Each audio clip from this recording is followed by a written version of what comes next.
നമസ്കാരം. ദിവസത്തിലെ പ്രധാനപ്പെട്ട വാർത്തകൾ ചർച്ച ചെയ്യുന്ന സ്റ്റേറ്റ് ഓഫ് ന്യൂസിലേക്ക് സ്വാഗതം.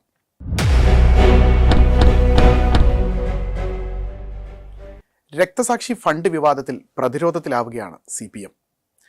ആരോപണം ഉന്നയിച്ച കണ്ണൂർ ജില്ലാ കമ്മിറ്റി അംഗമായിരുന്ന വി കുഞ്ഞികൃഷ്ണനെ പുറത്താക്കിയെങ്കിലും പാർട്ടിക്ക് പുറത്തേക്കും വിവാദം പടരുകയാണ്.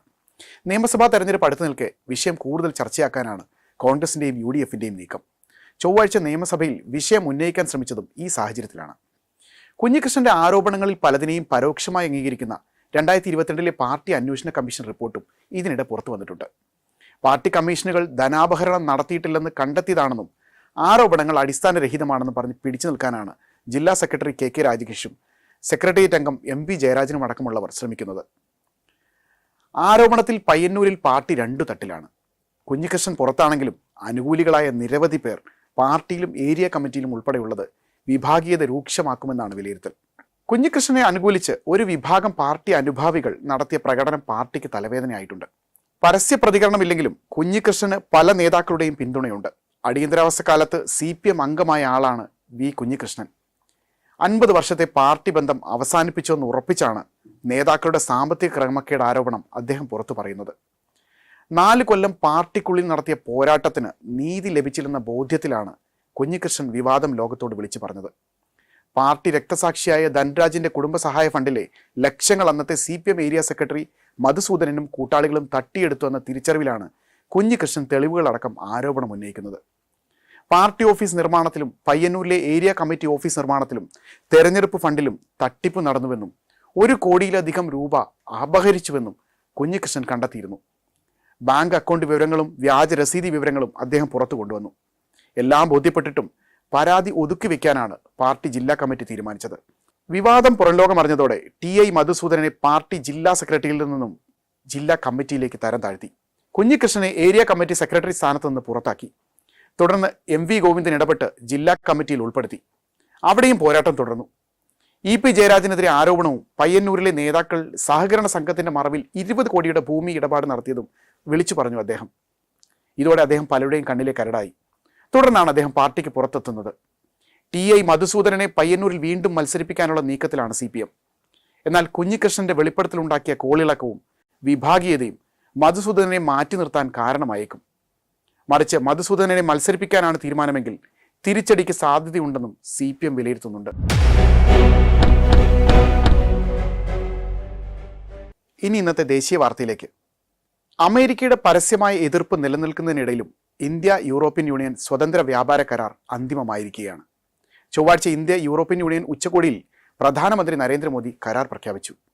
ഇരു കൂട്ടർക്കുമിടയിൽ 2 പതിറ്റാണ്ടോളമായി കരാറിൽ നടന്നുവന്ന ചർച്ചകൾ കഴിഞ്ഞ ദിവസമാണ് പൂർത്തിയായത്.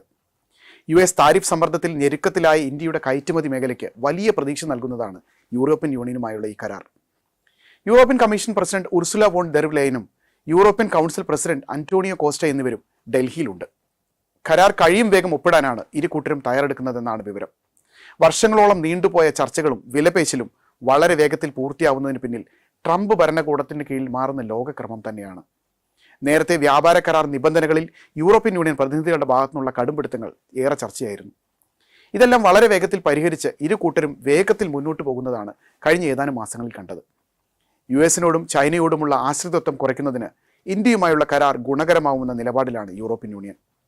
അതേസമയം റഷ്യയുമായുള്ള നയതന്ത്ര വ്യാപാര ബന്ധങ്ങൾ തുടരുന്നതിനൊപ്പം ട്രംപ് ഭരണകൂടത്തിന്റെ നിലവിലെ 50% താരിഫിന്റെ ആഘാതം കുറയ്ക്കാനുള്ള വഴിയായി ഇന്ത്യ കരാറിനെ കാണുന്നുണ്ട്. കരാർ യാഥാർത്ഥ്യമാകുന്നതോടെ ഇന്ത്യക്കും യൂറോപ്യൻ യൂണിയനുമിടയിൽ വ്യാപാര രംഗത്തുണ്ടാകുന്ന നികുതി ഇളവടക്കം നേട്ടങ്ങൾ കയറ്റുമതി മേഖലയ്ക്ക് വലിയ പ്രതീക്ഷ നൽകുന്നതാണ്. നിയമപരമായ പരിശോധനകൾക്ക് ശേഷം 6 മാസത്തിനകം ഔദ്യോഗികമായി കരാറിൽ ഒപ്പിടാനാകുമെന്നാണ് നിലവിലെ പ്രതീക്ഷ. കരാറിന് യൂറോപ്യൻ പാർലമെന്റും അംഗീകാരം നൽകേണ്ടതുണ്ട്. ഇതിന് പിന്നാലെ ഇന്ത്യയുമായുള്ള വ്യാപാര കരാർ ഉണ്ടാക്കുന്ന യൂറോപ്യൻ യൂണിയനെ രൂക്ഷമായി വിമർശിച്ച് US treasury secretary Scott Bessent അടക്കമുള്ളവർ രംഗത്തെത്തിയിട്ടുണ്ട്. യുക്രൈൻ വിഷയത്തിൽ യൂറോപ്യൻ യൂണിയനേക്കാൾ ത്യാഗം സഹിച്ചത് US ആണെന്ന് പറയുന്നിടം വരെ എത്തിയ കാര്യങ്ങൾ. ഇന്ത്യക്കെതിരെ താരിഫ് ചുമത്തിയത് ഈ സാഹചര്യത്തിലാണെന്നും ബെസന്റ് പറയുന്നുണ്ട്. ഇന്ത്യ റഷ്യയിൽ നിന്ന് എണ്ണ വാങ്ങി സംസ്കരിക്കുന്ന ഉൽപ്പന്നങ്ങൾ വാങ്ങുന്നതിലൂടെ യൂറോപ്പിനെതിരെയുള്ള യുദ്ധത്തിന് അവർ തന്നെ പണം മുടക്കുകയാണെന്നും ബെസന്റ് ആരോപിക്കുന്നു. കഴിഞ്ഞ ആഴ്ച തെക്കേ അമേരിക്കൻ രാജ്യങ്ങളുടെ കൂട്ടായ്മയായ മെർക്കോസർ ബ്ലോക്കുമായി സ്വതന്ത്ര വ്യാപാര കരാർ European union parliament court of ജസ്റ്റിസിന്റെ പരിഗണനയ്ക്ക് അയച്ചിരുന്നു. അപൂർവ ഭൗമധാതുക്കളടക്കം വിഷയങ്ങളിൽ യൂറോപ്യൻ യൂണിയന് നിർണായകമായേക്കാവുന്നതാണ് ഈ കരാർ. ഇതിന് ദിവസങ്ങൾ പിന്നാലെയാണ് ഇന്ത്യയുമായി കരാർ അന്തിമമാകുന്നത്. യൂറോപ്യൻ യൂണിയൻ US-നെ മാറ്റി നിർത്തിയുള്ള ഒരു ലോകക്രമം മുന്നിൽ കാണുന്നുവെന്ന് സാരം.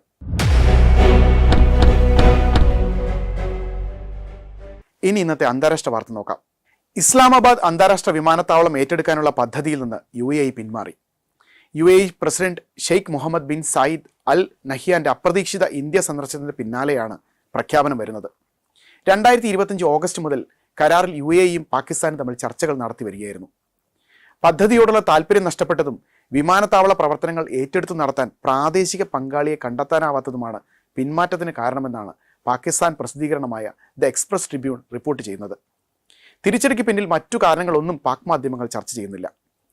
എങ്കിലും UAEയും സൗദി അറേബ്യയും തമ്മിൽ വർദ്ധിച്ചു വരുന്ന ഭിന്നതയും ഇതിന് പിന്നിലുണ്ടെന്നാണ് നിരീക്ഷകർ വിലയിരുത്തുന്നത്. സൗദി അറേബ്യയും പാകിസ്ഥാനുമായി തന്ത്രപ്രധാനമായ പ്രതിരോധ കരാറുകളിലടക്കം അടുത്തിടെ ഒപ്പുവെച്ചിരുന്നു. യമനിൽ ആരെ പിന്തുണയ്ക്കണമെന്ന വിഷയത്തിൽ സൗദിയും UAEയും പരസ്യമായ അഭിപ്രായ വ്യത്യാസം പ്രകടിപ്പിച്ചിരുന്നു. സൗദിയുമായി പ്രതിരോധ കരാറിൽ ഒപ്പിട്ട പാകിസ്ഥാൻ UAEയും തുർക്കിയും അടക്കമുള്ള രാജ്യങ്ങളുമായി ചേർന്ന് ഇസ്ലാമിക് നാറ്റോ എന്ന് വിശേഷിപ്പിക്കുന്ന സഖ്യത്തിനുള്ള ശ്രമം ഊർജിതമാക്കിയിരുന്നു. ഇതിനിടെയാണ് UAE ഇന്ത്യയുമായി പ്രതിരോധ കരാറിൽ ഒപ്പിടുന്നത്.